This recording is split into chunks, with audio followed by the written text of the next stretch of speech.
পুনরুত্থানকালের তৃতীয় সপ্তাহ মঙ্গলবার। প্রথম পাঠ শিষ্যচরিত 7 অধ্যায় পদ সংখ্যা 51 থেকে 8 অধ্যায় পদ সংখ্যা 1 পর্যন্ত। সকলে যখন স্তেফানকে পাথর ছুঁড়ে মারছিল তখন তিনি বললেন, প্রভু যীশু, এখন আমার প্রাণটা তুমি গ্রহণ করো। ইহুদি মহাসভার সামনে দাঁড়িয়ে স্তেফান বলে উঠলেন, কত জেদি আপনারা! আপনাদের মনটাও যেমন কানটাও তেমনি এখনও বন্ধ হয়ে আছে। আপনারা তো সর্বদা পবিত্র আত্মার বিরোধিতা করে চলেছেন। আপনারা তো আপনাদের পিতৃপুরুষদের মতোই। প্রবক্তাদের মধ্যে এমন একজনও কি আছেন যাকে আপনাদের পিতৃপুরুষেরা নির্যাতন করেননি? ধর্মাত্মার আগমনের বিষয়ে তারা ভবিষ্যৎবাণী করতেন। আপনাদের পিতৃপুরুষেরা তো তাদের হত্যাই করেছিলেন, আর আপনারা এখন সেই ধর্মাত্মারই সঙ্গে বিশ্বাসঘাতকতা করেছেন, খুনি করেছেন তাকে। স্বর্গদূতদের মুখ দিয়ে ঘোষিত বিধানের শিক্ষা আপনারাই তো পেয়েছেন, অথচ আপনারা তা পালন করেননি। এইসব কথা শুনে মহাসভার সদস্যরা মনে মনে রাগে জ্বলতে লাগলেন। স্তেফানের প্রতি আক্রোশে তারা দাঁতে দাঁত ঘষতে লাগলেন। তিনি কিন্তু পবিত্র আত্মার প্রেরণায় উদ্বুদ্ধ হয়ে স্থির দৃষ্টিতে স্বর্গের দিকে তাকালেন। ঈশ্বরের মহিমা প্রত্যক্ষ করলেন তিনি, আর দেখতে পেলেন স্বয়ং যিশুকে। ঈশ্বরের ডান পাশে দাঁড়িয়ে আছেন তিনি।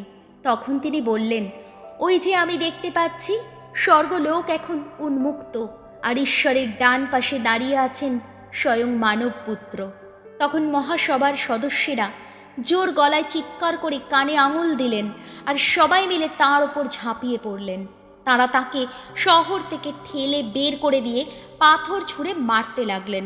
সাক্ষীরা শৈল নামে এক যুবকের পায়ের কাছে তাদের গায়ের জামাগুলো রেখে দিয়েছিল।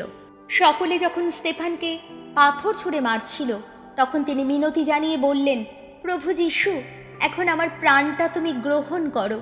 তারপর তিনি নতজানু হয়ে উচ্চ কণ্ঠে বলে উঠলেন, প্রভু, এ পাপের জন্য ওদের দায়ী করো না। এই কথা বলার পর তিনি শেষ নিদ্রায় নিদ্রিত হলেন। স্তেফানের এই হত্যায় শৌলেরও সম্মতি ছিল। প্রভুর বাণী। শাম সঙ্গীত ধুয়ো।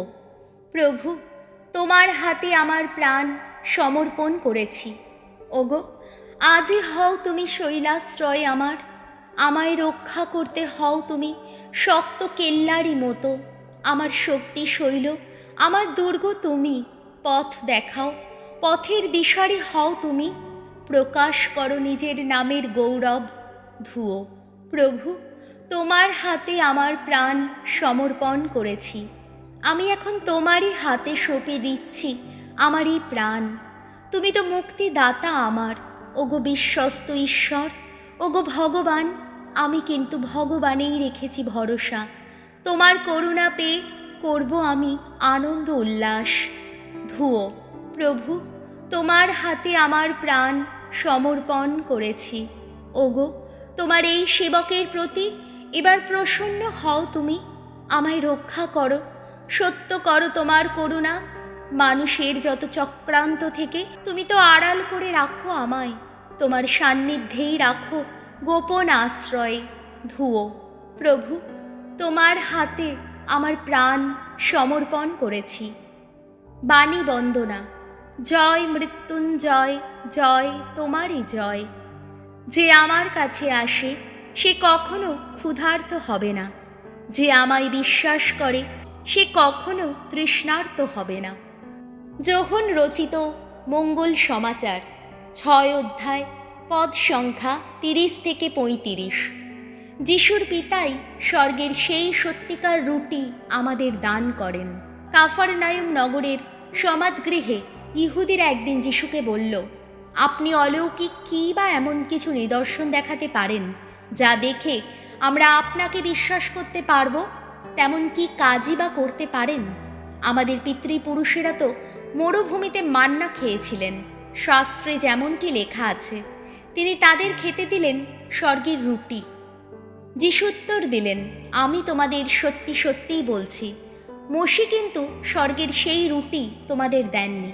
আমার পিতাই এখন স্বর্গের সেই রুটি, সেই সত্যিকার রুটি তোমাদের দান করছেন।